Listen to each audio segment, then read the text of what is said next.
大家好，透过种子播种的金桔终于开花了，欣喜之外呢，自然得更好好保护一下了。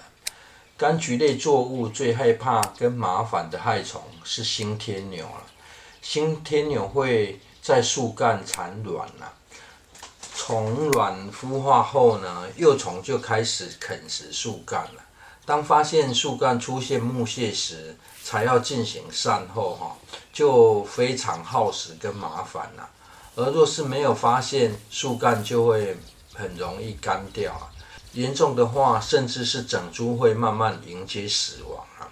而家庭种植比较简单的防护方式呢，是将粗壮的底茎保护住了，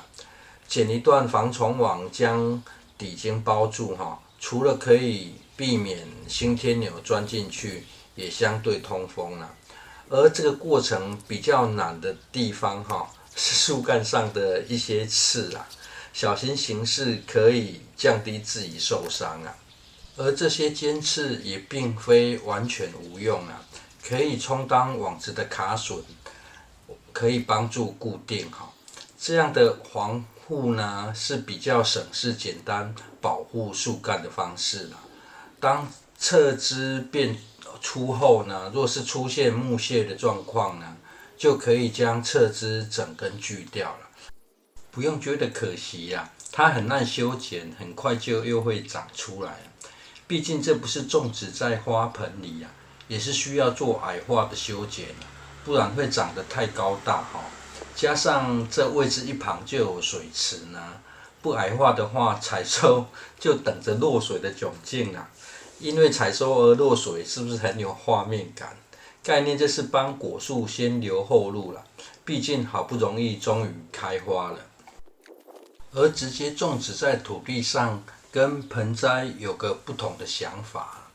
种植在土地上可以让底茎大约下方约30公分不长侧枝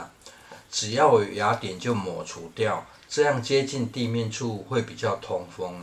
要整理也会比较好整理虽然我已经趴到快地面上了不过底茎长出一点，除了抗风的能力比较好之外呢，也更容易储存养分网子捆绑后，再用绳子简单固定就完成了。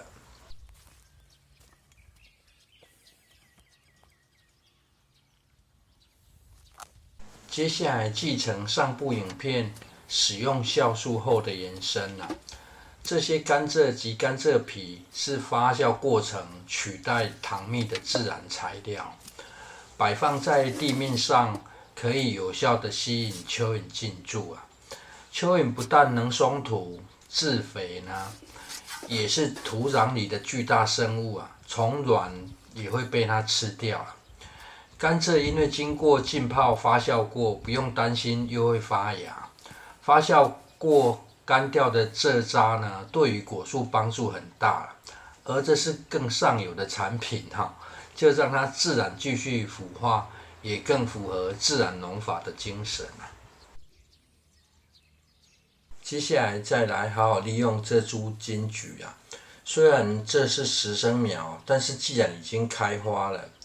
剪枝进行扦插，多留一条后路日后种在花盆里就好。据观察，有些作物上发现若是进入开花期又可以扦插的作物，扦插存活后，很快也可以开始开花了。感觉就像是根系生长与开花同时进行但是有个缺点就是植株会不够健壮所以多年生的作物会是比较好的选择这样就可以缩短比实生苗开花的时间在进行扦插需要保水之外呢，选择阴凉处也是重要的过程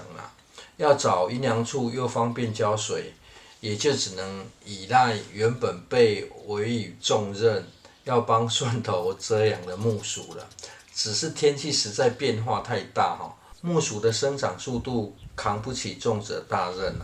目前软梗蒜头已经开始开花了，这种蒜花用途呢，就麻烦观看过去拍摄的影片吧。谢谢收看。